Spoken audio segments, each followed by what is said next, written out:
From ABC News headquarters, this is World News with Charles Gibson. This is the CBS Evening News with Katie Couric. From NBC News World Headquarters in New York, this is NBC Nightly News with Brian Williams. This is the news. Well, let me be a little more specific. This is network television news, or news that is broadcast over network configurations of cable lines, satellites, and antenna systems.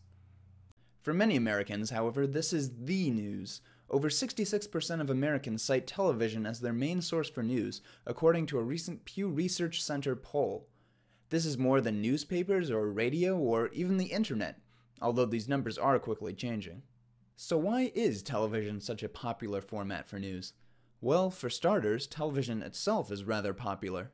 Over 98% of Americans have a television in their household, according to Nielsen, which also reports that over 238 million people tune in each night. Televised news also uses lots of visuals and imagery. Some might say that this helps viewers connect to what's being presented. But televised news wasn't always like this. It has changed greatly since its conception, in both format and style.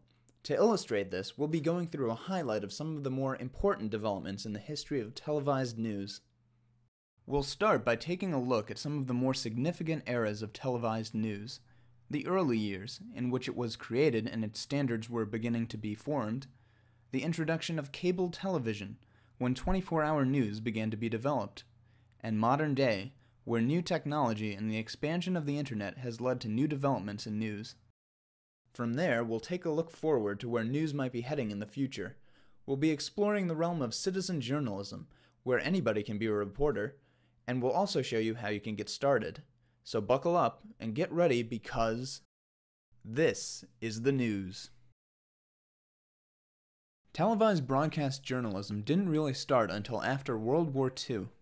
There had been some programming on before 1942, but once the U.S. entered the war, everything pretty much shut down and had to be restarted in 1946. There were two primary networks involved in television after the war, NBC and CBS, both juggernauts created during the radio era. NBC was at a slight advantage since it had a better lineup of stations, but CBS quickly caught up. Another network, ABC, was created when NBC had to sell off radio stations in 1943 to avoid being punished for having a monopoly. In 1948, they entered the television arena. Together, these networks composed the Big Three. They comprised the majority of programming for most Americans for several decades. News programming was expected from the very beginning from the fledgling networks. Like radio, television was broadcast over public airwaves and was expected to provide useful programming for the public in addition to whatever private programming it wished to broadcast. The networks decided that this programming would take the form of news broadcasts. Thus, with the birth of television came the creation of television news departments. Although radio news and newsreels in the cinema had been around for some time, the first television news departments knew that this new medium allowed for some innovation, and for a couple of years the networks experimented with the format of their programs, borrowing from both radio and from film. Starting a news program, of course, was no easy feat. Network executives struggled with the technological limitations of the day. The lack of easy-to-use cameras with sound, and the lack of an easy way to transfer clips prevented programs from broadcasting same-day footage. This limited them to using photographs, which could be sent over telephone lines. Creators of the first news programs also struggled with the format. Should it just be a talking head reading the news? Who, in fact, should be the one reading it, and in what style? Should it incorporate photos? Should stories air if they don't have photos? How much detail should a story have? Regardless, as more people brought television into their homes, they also discovered these televised news segments, which truly came into their own after the 1948 political conventions. For those who were able to watch, the coverage of those important political events was unprecedented.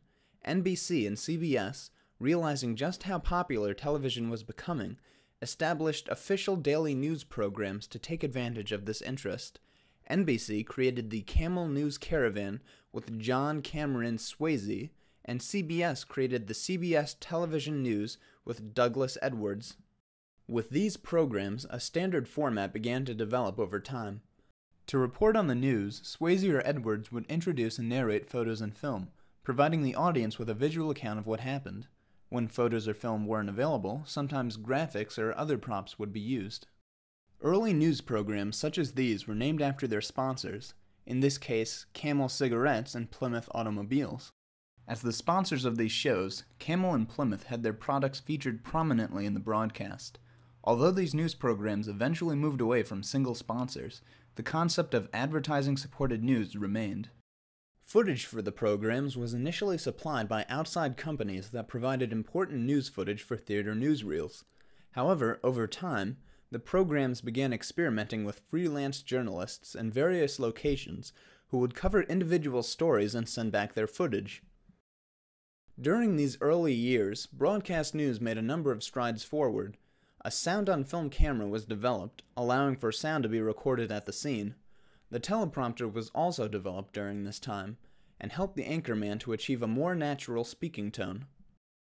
New types of news programs were also being developed as networks began to gain an understanding of this new medium. One of the first notable programs developed was See It Now, a visual adaptation of the popular radio program Hear It Now. Hosted by Edward R. Murrow on CBS, See It Now was revolutionary in terms of production efficiency and visual ingenuity.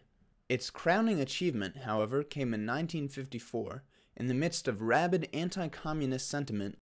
Individuals who were suspected to be connected to communism could be fired or blacklisted for their beliefs, and many were brought before Senate panels led by Senator Joseph McCarthy to prove themselves true Americans. Murrow, disgusted with McCarthy, exposed the congressman's nefarious behavior in a series of news reports, showing the world that these hearings were more like Salem witch trials. In doing this, Murrow risked his career. Executives at CBS were wary about attacking the congressman and losing sponsorship and advertising revenue. Additionally, had Murrow failed, he could have potentially been blacklisted. But because of his actions, McCarthy's anti-communist campaign was exposed for what it was, and the senator was eventually censured by the Senate. In 1962, the CBS Evening News with Walter Cronkite premiered. It would soon become the most popular televised newscast in America, with Uncle Walter's commitment to high-quality journalism making him the most trusted man in America. His show's coverage of the highly controversial Vietnam War brought back images to the American public of the grim reality taking place overseas. Cronkite's reports and editorials on the war were highly influential among viewers. After one broadcast, President Lyndon Johnson turned off the television and said, "If I've lost Cronkite, I've lost Middle America." This was the sort of influence network news, and indeed networks themselves, held for years. Save for the introduction of the publicly funded PBS in 1967, the big three were the dominant force in television. That began to change with the development of cable television. Originally created in the late 1940s, it was used to provide television access to remote areas. However, people began to realize that it could also be used to provide additional channels and programming. A number of major new channels appeared over the course of the 70s and 80s that began to challenge the dominance of the big three, including HBO, TBS, and of course, CNN in 1980. CNN, created under the supervision of Ted Turner, was the first ever 24-hour news network. Before its launch, many doubted its viability. People, they said, just aren't that interested in news. Its early attempts at broadcasting were filled with glitches and mistakes. But Turner proved them wrong. Although CNN took some time to get a foothold in the market, it quickly grew in popularity. Prime coverage of milestone stories such as Tiananmen Square, where CNN maintained exclusive live footage of the protest until they were thrown out, and the O.J. Simpson trial, where developments in the case were posted as they were received, showed critics just how relevant 24-hour news could be. The network became so popular, in fact, that its business model would eventually lead to the creation of several other similar networks. The first two imitations were MSNBC and Fox News Channel, both started in 1996. MSNBC was targeted toward younger audiences, and unlike CNN, it focused on segments devoted to commentators and experts discussing news stories in addition to traditional news coverage. Fox News went a similar path, designing a network that provided news which has the tone of entertainment programming. On top of this, however, they designed their network to appeal to conservative viewers, providing stories, commentary, and opinion shows which favored the conservative perspective on news issues. Although criticized, this method led to immense popularity for Fox. Their viewership increased over 400% over 3 years. Its popularity led other networks to slowly follow its example. Recently, in 2010, MSNBC revamped its logo to be Lean Forward and embraced the image of the liberal counterpart to Fox News. CNN, as of yet, has avoided utilizing this sort of tactic for the most part. Some critics believe that this might be contributing to its recent decline in viewership. The introduction of these cable news networks had a marked impact on how we consider news. Instead of having to wait until scheduled news broadcasts to catch up on important events, viewers are able to tune in at any time of the day or night and find out the latest information.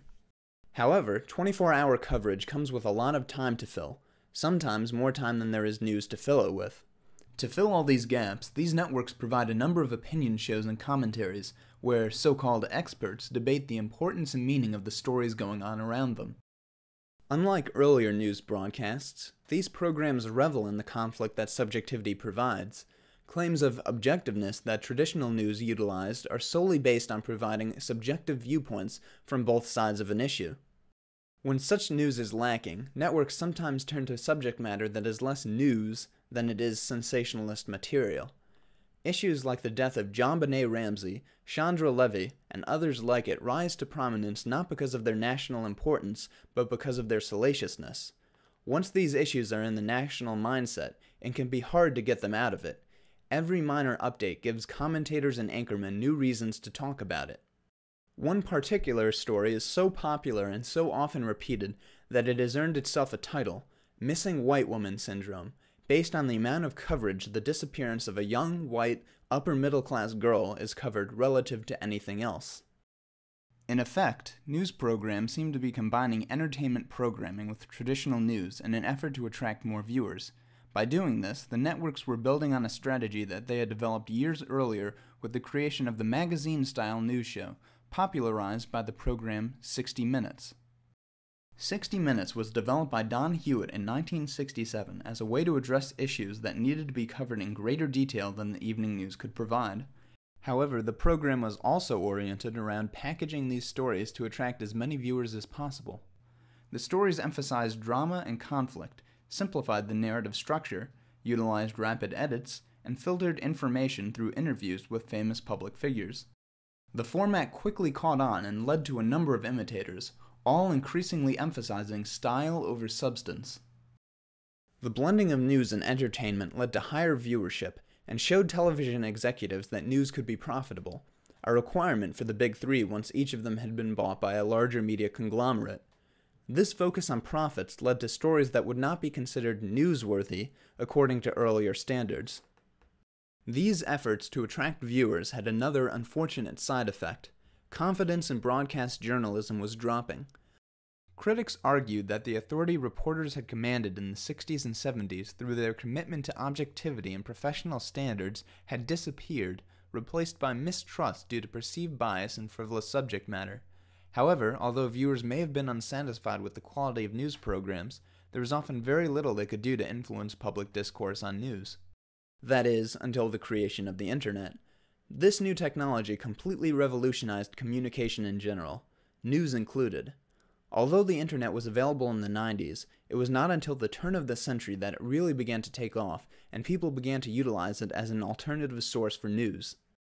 News channels and networks initially struggled to adapt to this changing medium, but over time they became more comfortable with it.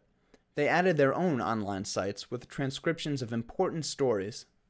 They added comment sections where viewers could discuss the news, and they set up email accounts where viewers could send them their feedback. These features did improve the viewer's ability to participate in the public discourse on television news, but the ultimate say on what America would see rested in the hands of the network. Fast forward to 2005, when the development of streaming video began to take off. Instant online viewing of TV, movies, and news programs was now possible and easier than ever before. However, it was with the creation of YouTube that streaming video really began to take off. The site allowed people to upload video, any video, and host it on the site for people around the world to see. Out of the many imitators, YouTube soon became the dominant hub for online video, and so people began to post there. They started with home videos, but soon began to expand their range of submissions to comedies, dramas, instructional videos, and yes, even news programs. Although these news programs were not of the same high quality as their million-dollar counterparts, they provided an alternative source for video news online. Anyone, anywhere, could provide their own presentation of a news story, making it as biased or as unbiased as they wanted. Thanks to advancements in camera technology and computer equipment, the number of submissions skyrocketed. This often allowed for viewers to find a program that was in line with their viewpoints and interests.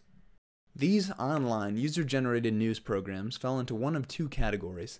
The first type was news aggregator. Basically, the user takes existing news stories and reports on them on camera, similar in style to the network news broadcasts. The hosts of these programs often resort to adding entertainment value to keep viewers hooked. This is usually accomplished through the personality of the host, who often makes jokes or provides opinionated commentary on the stories of the day. When watching one of these shows, the sense is that they are much less focused on providing news than attracting viewers. Regardless, this aspect of citizen journalism is not what we want to focus on. The other category of user-generated news programs is original content. This is reporting that was actually done by the submitter. The story was researched and written, the footage was filmed and edited.